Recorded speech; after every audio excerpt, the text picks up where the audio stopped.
Commander Jake Morrison stood on the bridge of the UCS horizon and watched something that would haunt him forever. Through the massive viewing screen, he could see the Zephyrian warships moving into attack formation. Their target was not a military vessel or a strategic outpost. It was the colony ship New Hope, carrying 30,000 human families who were fleeing their dying world. Jake pressed his hand against the communication panel. New Hope. This is Commander Morrison. You need to change course immediately. The Zephyrians are moving to intercept you. The voice that came back was tired but determined. Commander, we've been traveling for 8 months. Our people are sick and our supplies are running low. We cannot turn back now. Jake looked at his tactical display. The New Hope was a massive civilian transport with no weapons and limited shields.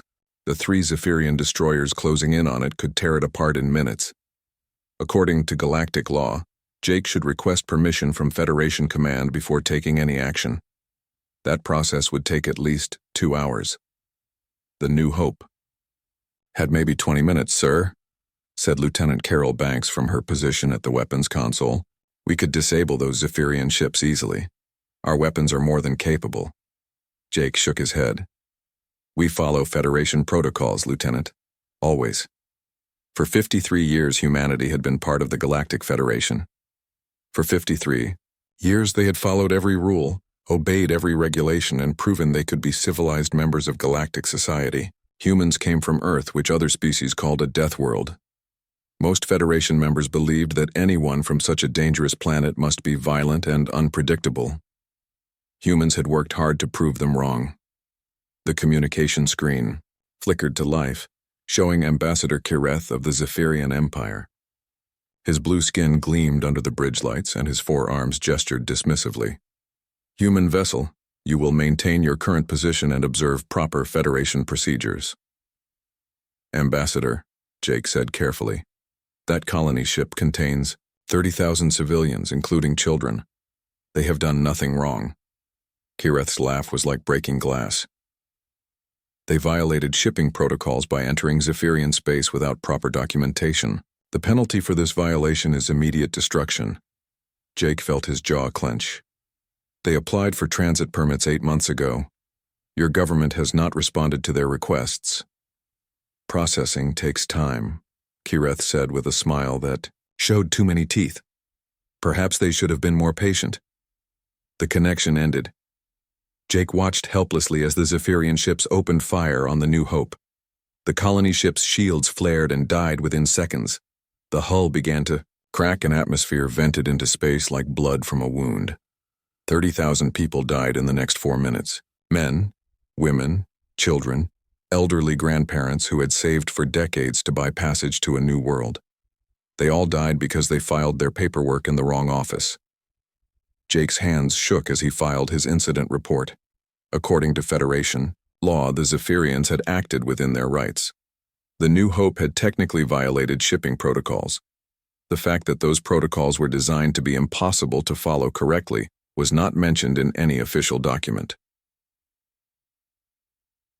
3 days later, Jake found himself in the office of Captain Lisa Bennett, humanity's representative on the Federation Council. Bennett was in her 60s with gray hair and tired eyes. She had spent 30 years fighting for human rights through proper diplomatic channels. I've read your report, Commander, Bennett said. I'm sorry about the New Hope. I truly am. Sorry. Doesn't bring back 30,000 people, Jake replied. Bennett gestured to a wall covered with photographs.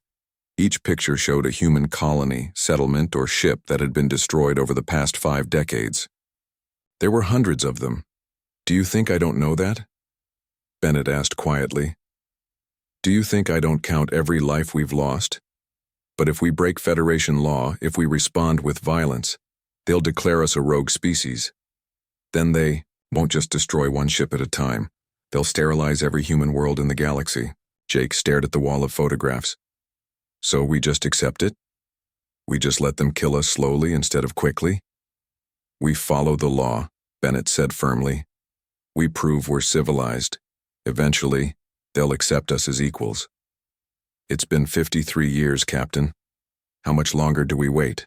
Bennett turned to look out her office window at the Galactic Federation headquarters. The massive building housed representatives from over 1,000 species. As long as it takes. Meanwhile, on the other side of the galaxy, Dr. Sam Rodriguez was making a discovery that would change everything. Sam worked as a xenoanthropologist at the Galactic Institute, studying the cultures and histories of different species. Most of his colleagues thought he was harmless, just another human trying to understand his place in the galaxy. Sam had been researching Federation expansion patterns when he noticed something strange. Every species that joined the Federation went through what the records called an integration period. During this time, they faced increased raids, territorial disputes, and various forms of harassment. Species that fought back with their full military capabilities were quickly labeled as dangerous and either conquered or wiped out. Species that accepted the losses and followed Federation law were eventually accepted as junior members. The pattern was so consistent it couldn't be coincidence. It was a test. Sam pulled up Earth's classification in the galactic database. The planet was listed as a Class 12 death world, a rating so high that most species considered it uninhabitable. Worlds with that classification typically produced either no intelligent life at all or scattered tribes of primitive survivors barely capable of using tools. When humans had emerged into space as a unified, technologically advanced civilization, it had shocked the entire galaxy. Species from Class 12 worlds weren't supposed to build starships.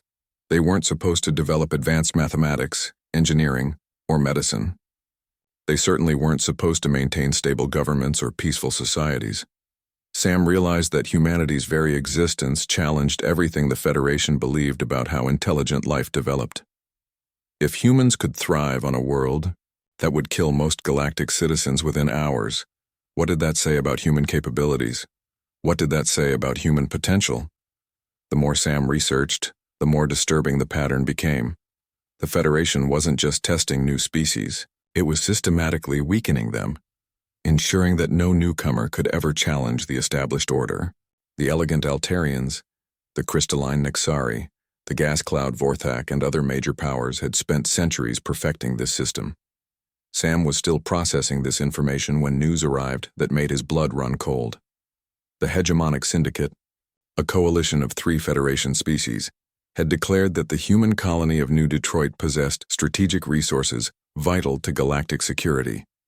They were demanding immediate evacuation of the 2 million humans living there. New Detroit was one of humanity's most successful colonies. The people there had built thriving cities, established universities, and created art that was admired throughout human space. They had also followed every Federation regulation, paid every tax, and maintained perfect compliance with all galactic laws. None of that mattered. The Hegemonic Syndicate wanted the world, and Federation law gave them dozens of ways to take it legally. Sam sent an encrypted message to his contact in Human Colonial Command. The message contained everything he had learned about Federation integration patterns, Earth's classification, and the systematic persecution of new species. At the bottom, he included a single sentence that would change galactic history. They're not testing us to see if we're civilized. They're testing us to see if we're weak. The message reached Admiral Ryan Clark, just as reports were coming in from New Detroit. Hegemonic forces had begun their assault using chemical weapons that caused maximum suffering while remaining technically legal under Federation law. Human defenders were following their strict rules of engagement, trying to minimize civilian casualties even as their enemies used those civilians as human shields. Clark had commanded human forces for 25 years. He had watched thousands of good soldiers die because they followed orders to fight civilized wars against enemies who had no such restrictions. He had written letters to families explaining why their loved ones had died honorably, while their killers lived to strike again. As he read Sam's message and watched the feeds from New Detroit, Admiral Clark made a decision that would echo across the galaxy.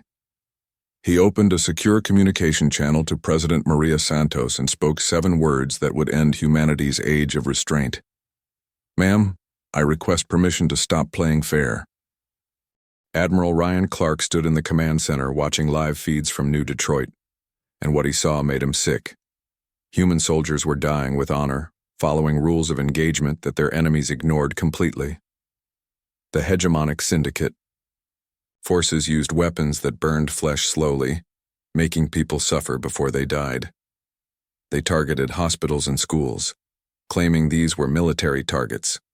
When human soldiers tried to surrender, the enemy killed them and said they were trying to escape. Clark had been a soldier for 40 years. He had seen war in all its forms. But this wasn't war. This was murder disguised as legal military action. "Sir," said Colonel Janet Price, his chief of staff, "the feeds are being broadcast across all human worlds. People are demanding action." Clark nodded. He knew what people were seeing. Children running from burning schools.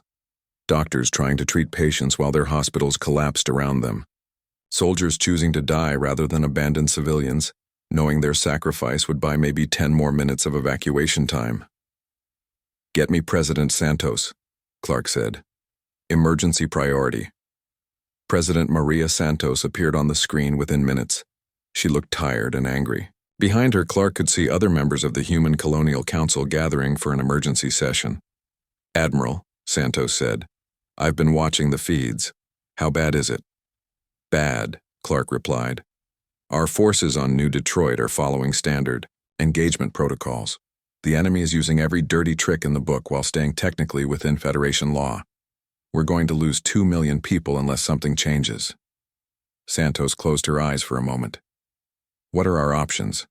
Clark looked at the tactical display showing human military assets throughout the galaxy. For 53 years, these displays had shown only part of the truth. Now it was time to reveal what humanity had really been building. "Ma'am, we have options the Federation doesn't know about. We've always had options." 2 hours later, the Human Colonial Council convened in the most secure facility on Earth. Representatives from every human world attended, either in person or through quantum encrypted connections. What they were about to discuss had been classified at the highest levels for over 5 decades. General Pete Williams, commander of Human Colonial Defense Forces, stood before a room full of people who thought they knew everything about human military capabilities. He was about to prove them wrong. "Ladies and gentlemen," Williams began, "for 53 years we have been hiding our true strength. Every ship the galaxy has seen, every weapon we've demonstrated, every tactical display we've given has been carefully designed to make us appear weak."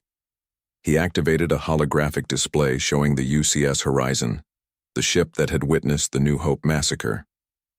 "This vessel is classified as a light cruiser with standard defensive capabilities. That classification is a lie." The hologram shifted, showing the ship's true configuration. Hidden weapon systems unfolded from the hull. Additional armor plating extended from concealed compartments. What had appeared to be a simple exploration vessel transformed into something that looked like it could fight a small war by itself. "Every human ship in space has been built with hidden capabilities," Williams continued. "We have weapons that can crack moons. We have shields that can deflect planet-killing energy beams. We have engines that can travel faster than anything.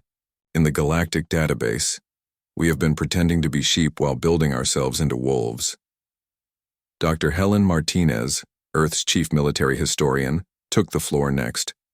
She had spent decades studying how warfare developed on different worlds throughout the galaxy. Her research had revealed something that terrified most human leaders. "The Federation species fight wars like they're playing chess," Martinez explained. "They follow predictable patterns, use established tactics, and rely on overwhelming force to win battles. This works when everyone follows the same rules." She brought up footage from various Federation conflicts. "Look at how they move their ships. Formation flying.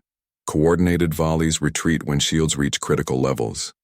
It's all very civilized and very predictable." The display changed to show classified human military exercises. "Now look at how we fight when we're not holding back. We use deception, misdirection, and adaptive tactics. We turn our enemies' strengths against them. We make them think we're in one place while we attack from another. We don't just fight battles. We fight entire campaigns in our heads before the first shot is fired." Captain Tony Lewis, a veteran of the Outer Rim conflicts, spoke up from the back of the room. Some of us have seen what happens when we follow their rules instead of our own. Lewis was a legend among human military forces, though few people knew why. He had commanded a unit during the Battle of Kepler 442, where human forces had been ambushed by Zephyrian irregulars. The enemy had used human civilians as shields, betting that human soldiers would follow Federation protocols and surrender rather than risk innocent lives. "I followed the rules," Lewis said, his voice heavy with old pain. "I ordered my troops to surrender to save civilian lives. The Zephyrians killed the civilians anyway, then tortured my soldiers for information. Half my unit died in captivity. The other half came home broken." He stood up, his hands shaking slightly. "For 20 years I've wondered what would have happened if I'd fought like a human instead of like a Federation officer. My troops were the best soldiers in the galaxy, but I made them fight with one hand tied behind their backs." The room fell silent. Everyone knew the story of Kepler 442, but few knew the details. Lewis had requested a court-martial when he returned, claiming he had failed his troops. Instead, he had been given a commendation for maintaining civilized standards under extreme duress. President Santos addressed the room. "We're at a crossroads. We can continue following Federation law while our people die, or we can reveal what we really are. But once we make this choice, there's no going back. The galaxy will never see us the same way again."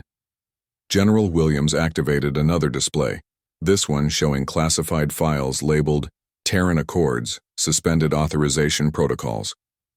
"These are the real rules of engagement for human forces. They've been locked away since we joined the Federation, waiting for the day we might need them." The files contained tactical doctrines that would make most galactic species panic.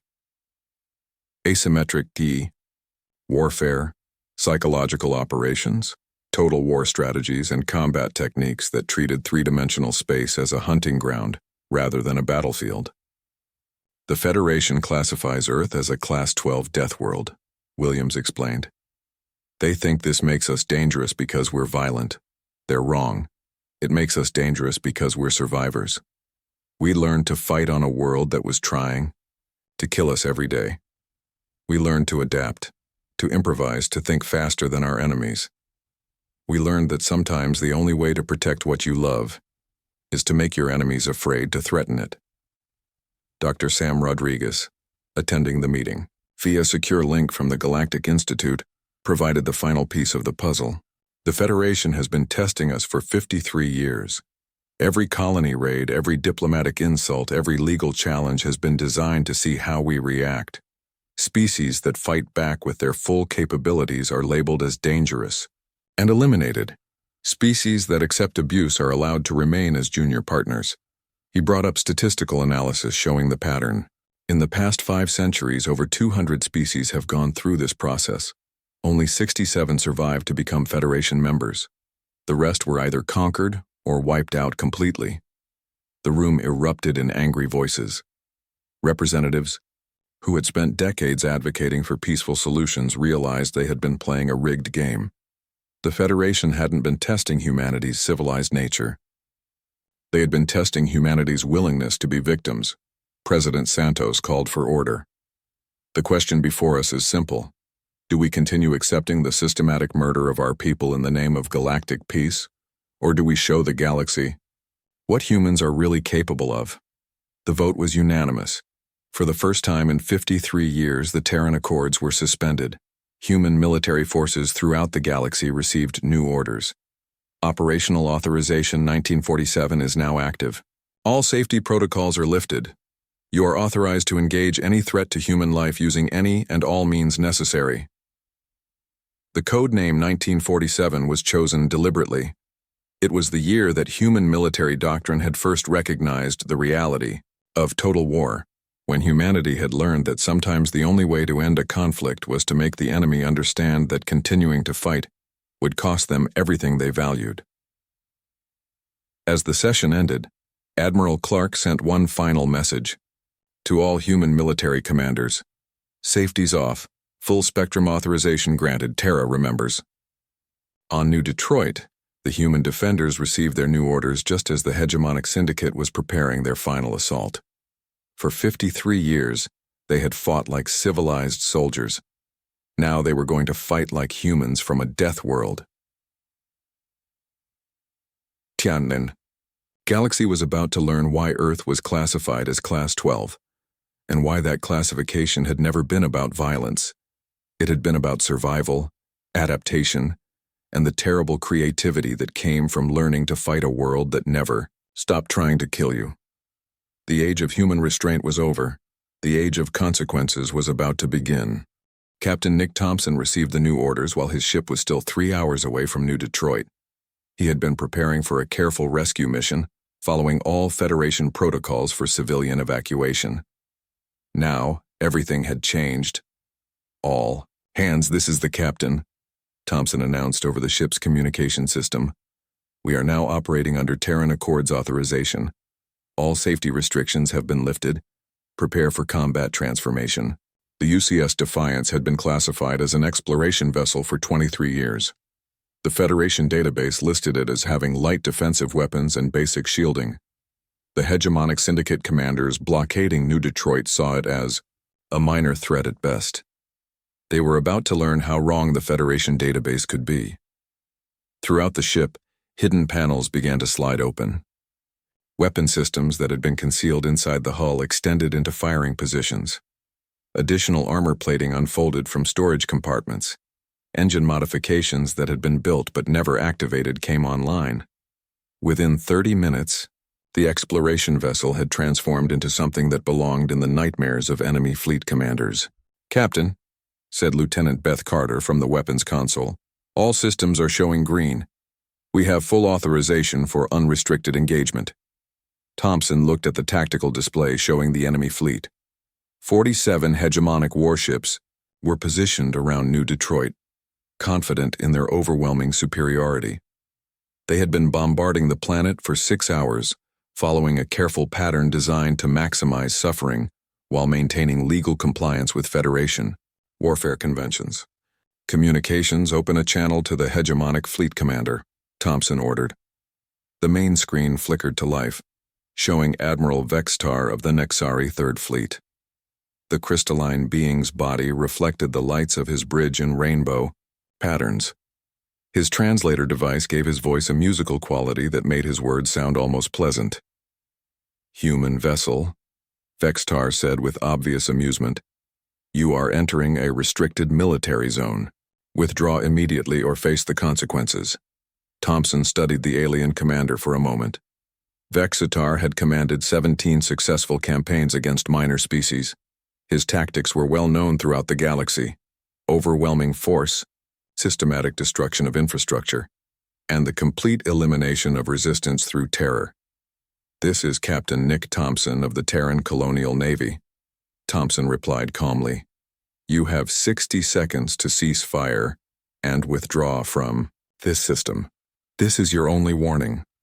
Vextar's laughter sounded like breaking crystal. "One human ship against my entire fleet? You must be suffering from Deathworld madness. I have 47 warships under my command." 59 seconds, Thompson said. The Nexari admiral cut the communication and immediately ordered his fleet to destroy the human vessel.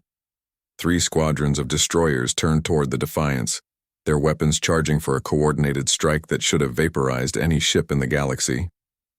Thompson watched the enemy ships approach with the calm patience of a predator. "Weapons, you are authorized for immediate engagement. Tactical Implement Protocol 7. Lieutenant Carter's hands moved across her console with practiced efficiency. "All weapons armed and locked. Firing solutions computed." Commander Dave Murphy at the tactical station activated systems that had never been used in combat, but had been tested thousands of times in simulation. Protocol 7 active. Stealth fields engaged. Decoy drones deployed.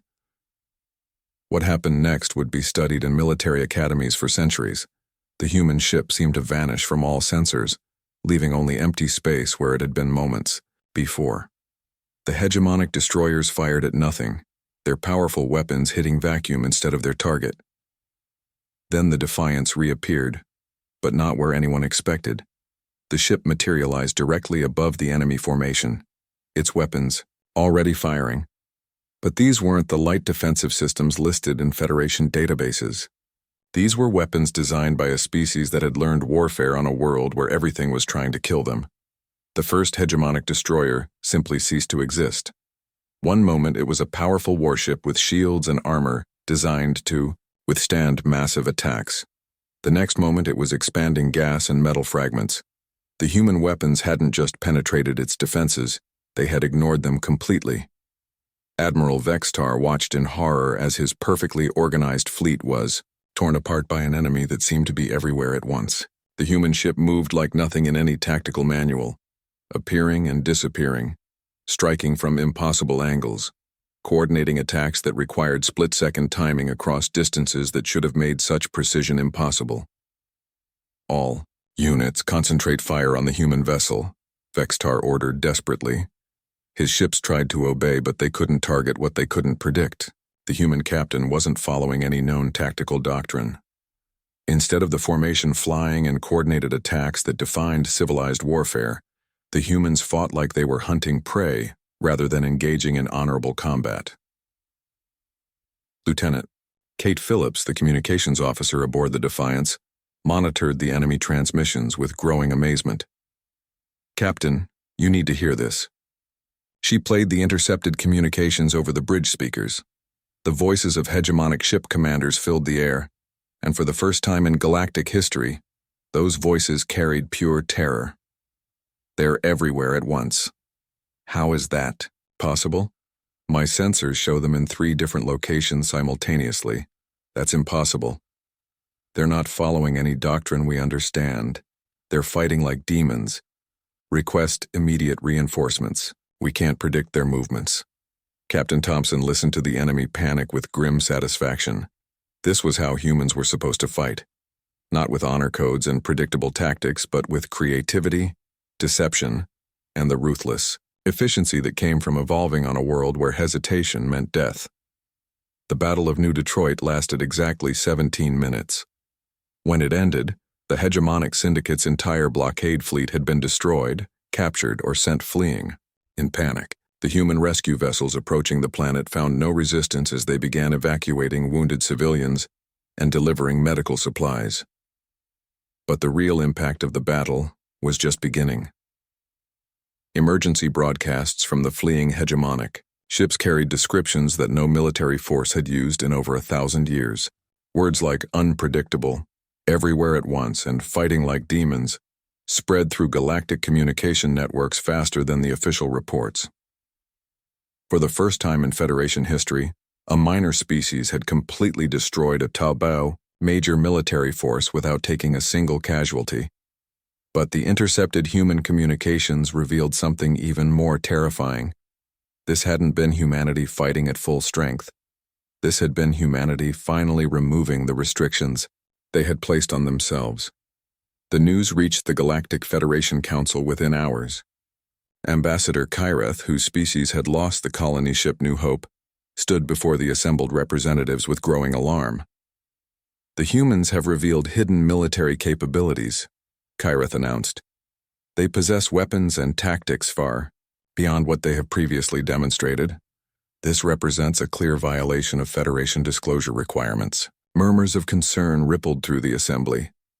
The elegant Altarians, the gas cloud Vortak, and dozens of other species suddenly realized that the harmless humans they had been systematically persecuting for 5 decades might not be harmless at all. Captain Lisa Bennett, humanity's diplomatic representative, stood to address the council. For 30 years, she had pleaded for peaceful solutions and careful adherence to Federation law. Today, her message was very different. "Honored delegates," Bennett began, "humanity has indeed been concealing our true capabilities. We have spent 53 years trying to prove we could be civilized members of galactic society. We followed every law, accepted every insult, and allowed the deaths of millions of our people in the name of maintaining peace." She activated a holographic display showing the true extent of human military development. Ships that the Federation thought were merchant vessels revealed hidden weapon systems. Colonies that appeared defenseless showed underground fortifications that could withstand planetary bombardment. Even civilian installations had defensive capabilities that exceeded most military bases. We built these systems not for conquest, but for survival, Bennett continued. We knew that species from our world would be viewed with suspicion. We thought that if we proved our peaceful intentions long enough, you would accept us as equals. The assembly hall fell silent as the implications became clear. The humans hadn't been weak, they had been restraining themselves. Every raid, every attack, every systematic persecution had been tolerated by a species that could have responded with overwhelming force. The question now, Bennett said quietly, is what happens next. We have shown you what we are truly capable of when we stop playing by rules that were designed to keep us weak. We can return to our policy of restraint, or we can embrace what we have always been. Survivors from a death world who learned that sometimes the only way to protect what you love is to make your enemies too afraid to threaten it.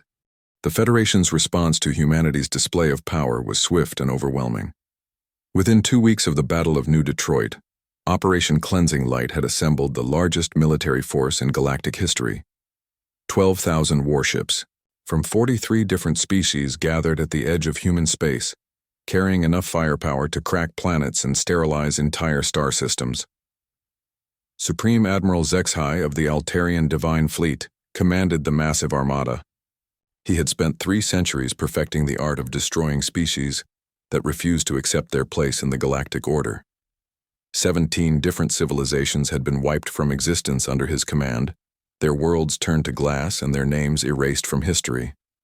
The humans have forgotten their place, Zexhai declared to his assembled fleet commanders. They came from a savage world, and we allowed them to join civilized society. Now they bite the hand that fed them. We will remind them why inferior species must show proper respect. The Altarian admiral studied the tactical displays showing human space. 47 colonies, 3 major shipyards, and Earth itself lay within his target zone. Intelligence estimates suggested the humans could field perhaps 200 warships in total. Against 12,000 Federation vessels, resistance should be impossible. What Admiral Zexhai didn't know was that President Maria Santos had been preparing for this moment for 2 years. Intelligence from Dr. Sam Rodriguez at the Galactic Institute had provided detailed information about Federation military capabilities, strategic thinking, and operational patterns. Humanity knew exactly what was coming. Ladies and gentlemen, President Santos addressed the Human Colonial Council in an emergency session. The Federation has chosen total war. They believe they can intimidate us back into submission through overwhelming force. It's time to show them what total war really means when practiced by a species from a death world. She activated a holographic display showing the true extent of human military preparation. Every colony, every mining station, every research outpost had been fortified beyond anything the Federation could imagine. Underground cities could survive direct bombardment. Civilian facilities housed military equipment that exceeded most Federation weapons. Even seemingly defenseless cargo ships carried enough firepower to engage capital vessels. For 53 years we've been building for this day, Santos continued. Not because we wanted war, but because we understood that peace was only possible when our enemies knew the cost of attacking us was too high to pay. The Federation fleet's first target was the Proxima Centauri system, home to 12 million humans and the location of humanity's largest shipyard. Admiral Zexhai sent 300 Vorthak dreadnoughts and 500 Nexari battlecruisers to overwhelm the system's defenses. Intelligence reports suggested the humans had 26 vessels defending Proxima, a force too small to matter against such overwhelming numbers. Colonel Danny Wright commanded the Human Defense Force. His 26 vessels included ships that the Federation classified as mining platforms, research vessels, and cargo haulers. The enemy fleet approaching his position outmassed his forces by more than 50 to 1. According to every tactical manual in the galaxy, resistance was hopeless. Wright opened a communication channel to his fleet. All ships, this is Colonel Wright. Today we show the galaxy what humans learned on Earth. We don't fight to win glory or expand territory. We fight to protect our families, and there is no force in the universe more dangerous than a human protecting their home. The Battle of Proxima began exactly as Admiral HFY expected. The human vessels seemed pitifully small against his massive fleet. Their weapons appeared limited and their tactics conservative. For the first 10 minutes, everything proceeded according to Federation doctrine. Then the human ships revealed their true nature. What the Federation had classified as mining vessels were actually pocket dreadnoughts with stealth capabilities that made them invisible to most sensors. The research platforms were carrier vessels launching fighter squadrons that moved faster and struck harder than anything in galactic databases. The cargo haulers transformed into mobile weapons platforms that could engage multiple targets simultaneously. But the real terror came from how the humans fought. Where Federation forces relied on formation flying and coordinated volleys, humans treated space combat like a three-dimensional hunt. They used the system's asteroid fields as cover and weapons, redirecting space rocks at enemy formations with gravitational manipulation technology. They disappeared into gas clouds and emerged behind enemy lines, striking from directions that should have been impossible. Captain Ellen Ross, commanding the converted mining ship UCS Deep Strike, demonstrated tactics that violated every principle of civilized warfare. Her vessel appeared on sensors in 3 different locations simultaneously, achieved through a combination of holographic projectors, stealth fields, and drone decoys. Enemy ships fired at phantoms while the real Deep Strike struck from angles that their targeting computers insisted were empty space. Target their command ships first, Ross ordered her weapons officer. Confusion kills more enemies than direct firepower. The Vorthak and Nexari commanders tried to respond with standard countermaneuvers, but human tactics didn't follow any patterns in their databases. Federation doctrine assumed that enemy ships would behave predictably, following logical attack patterns and retreating when damaged. Human ships fought like living creatures, adapting their strategies in real time and using apparent retreats as setup for more devastating attacks. Admiral HFY watched from his flagship as his vanguard force was systematically destroyed. The reports coming from his fleet commanders made no tactical sense. Human ships that should have been crippled continued fighting. Damaged vessels that should have retreated instead became more aggressive.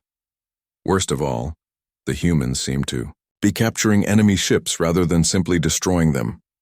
"Sir," reported his tactical officer, "the humans are boarding disabled vessels and capturing their crews. They're stealing our ships and turning our own weapons against us."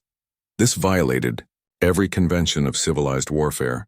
When ships were disabled, their crews were supposed to be rescued by their own forces or allowed to escape in life pods. The humans were treating disabled enemy vessels like resources to be claimed, rather than honored opponents to be respected. Commander Kelly Foster led one of the human boarding teams that assaulted a crippled Nexari cruiser. Her squad moved through the enemy vessel with efficiency that shocked the crystalline defenders, while Federation species had grown comfortable with their technological superiority. Humans had never stopped training for personal combat. "Secure the bridge and engineering," Foster ordered her Marines. "Take prisoners when possible, but protect yourselves first." The Nexari crew had never experienced close-quarters combat against humans. Their crystalline bodies were tough and their reaction times were fast, but they had no experience fighting opponents who treated warfare as problem-solving rather than ritual combat. Human Marines used the ship's own architecture against its defenders, turning corridor junctions into choke points and using gravity manipulation to control movement. Within 30 minutes, the boarding team had captured the entire vessel along with its crew and tactical databases. The information they recovered revealed Federation fleet positions, communication codes, and strategic plans. Most importantly, it showed the human defenders exactly how their enemies thought about warfare. Chief, Engineer Bob Kane, studying the captured Nexari systems, made a discovery that changed everything. "Colonel, you need to see this. Their technology isn't actually superior to ours, it's just bigger and uses more energy."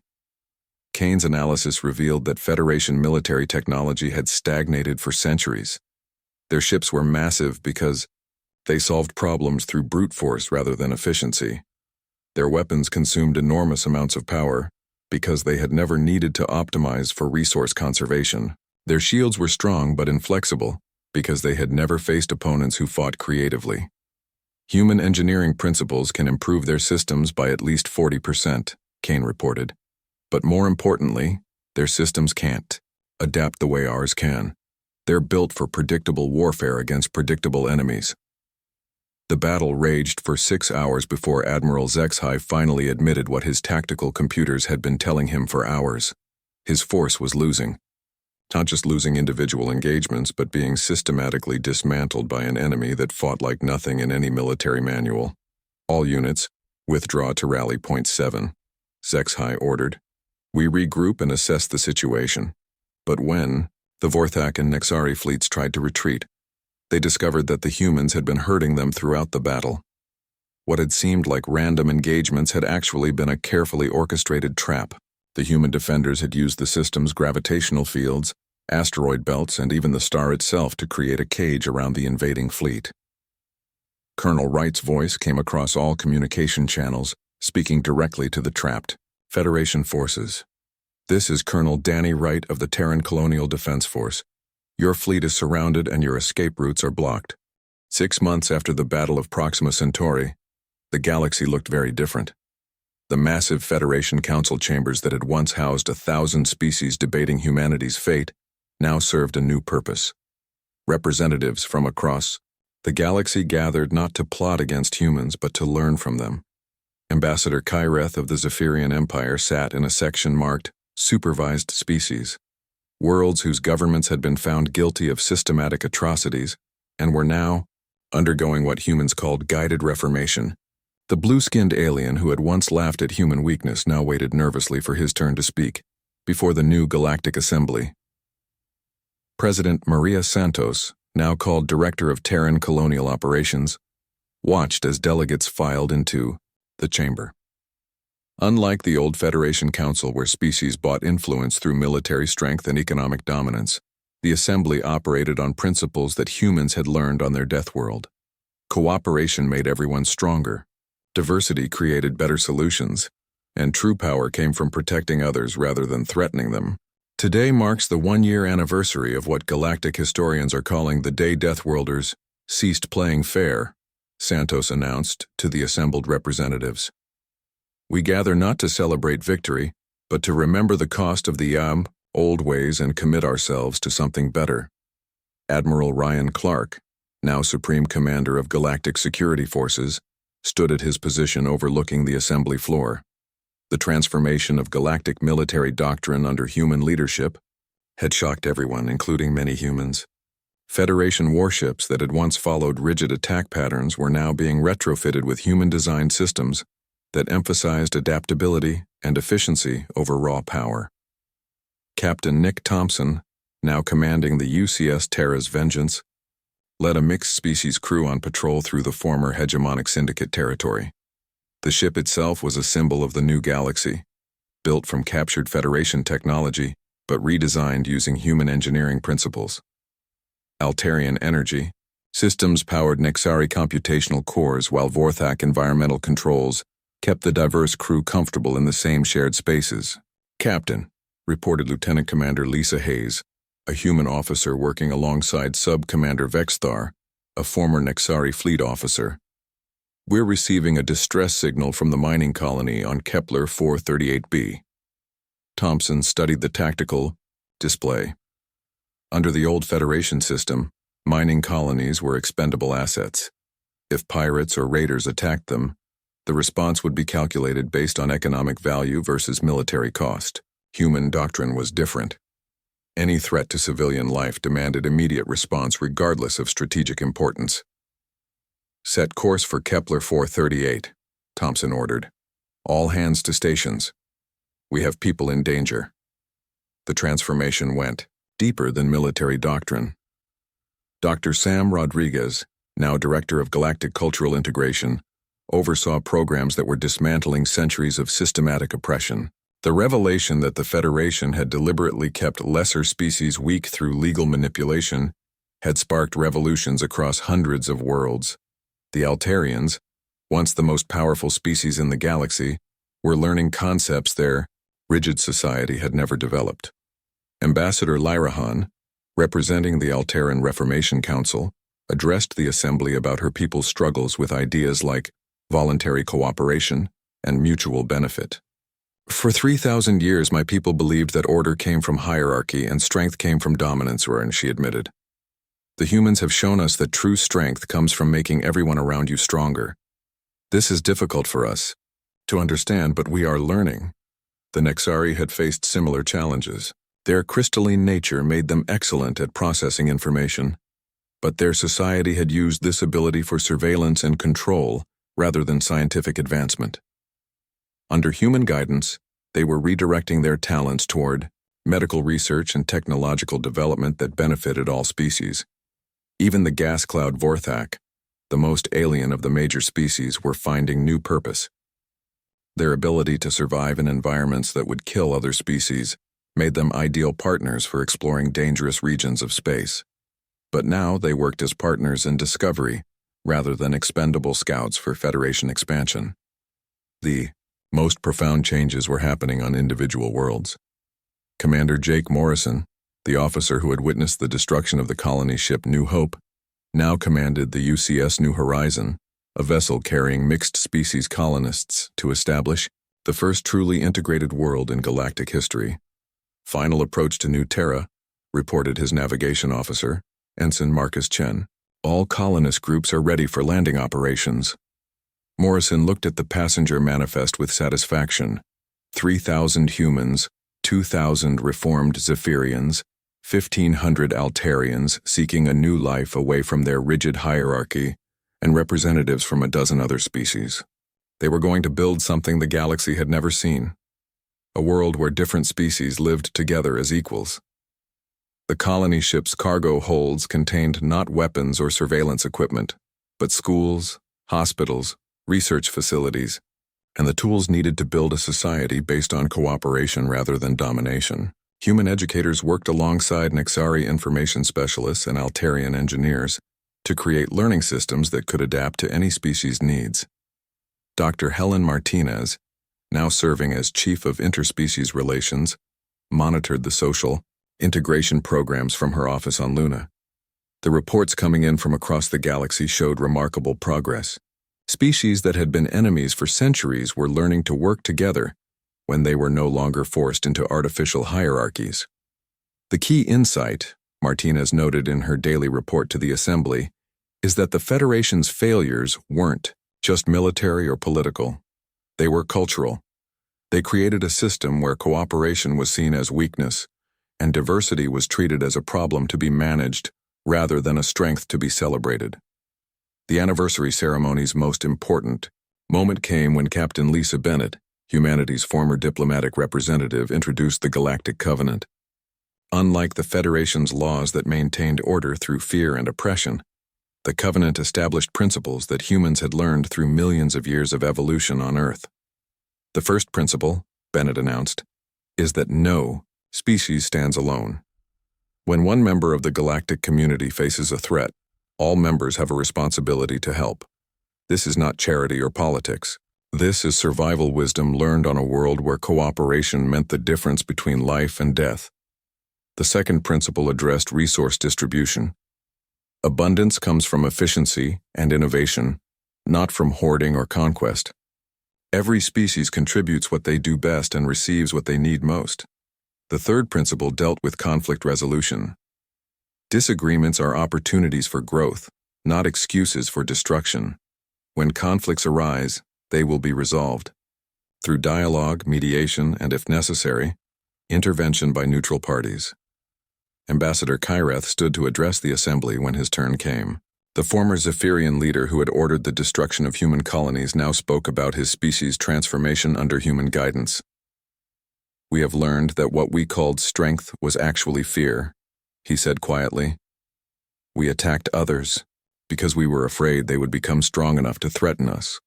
The humans have shown us that true security comes from making everyone around you prosperous and safe." The ceremony concluded with the memorial wall, a holographic display showing the names of every being who had died under the old Federation system. Human names were there, but so were Altarian dissidents, Nexari rebels, Vorthak freedom fighters, and countless others who had been killed for refusing to accept oppression. Commander Kelly Foster, now leading the Galactic Justice Division, read from the memorial inscription. These beings died because they believed that all intelligent life deserved dignity and freedom. Their sacrifice reminds us that peace is not the absence of conflict, but the presence of justice. As representatives from across the galaxy filed out of the assembly chambers, they carried with them copies of the Galactic Covenant and detailed plans for implementing its principles on their worlds. The transformation would take generations, but the foundation had been laid. Admiral Clark stood on the observation deck of Galactic Command, looking out at the fleet of ships representing dozens of species working together for the first time in galactic history. Human vessels worked alongside reformed Federation ships, all of them crewed by mixed-species teams united by shared principles rather than forced cooperation. "Sir," reported Captain Amy Patterson, now his chief of staff, "we're receiving reports from the Outer Rim territories. The integration programs are succeeding beyond our projections. Crime rates are down, productivity is up, and we're seeing the first generation of truly integrated communities." Clark nodded with satisfaction. "The galaxy is learning what we learned on Earth. Survival is easier when you help everyone else survive too." On New Terra, the first mixed-species colony was celebrating its 6th month of successful operation. Children of different species played together in parks designed by cooperative engineering teams. Adults worked side by side in research facilities and manufacturing centers.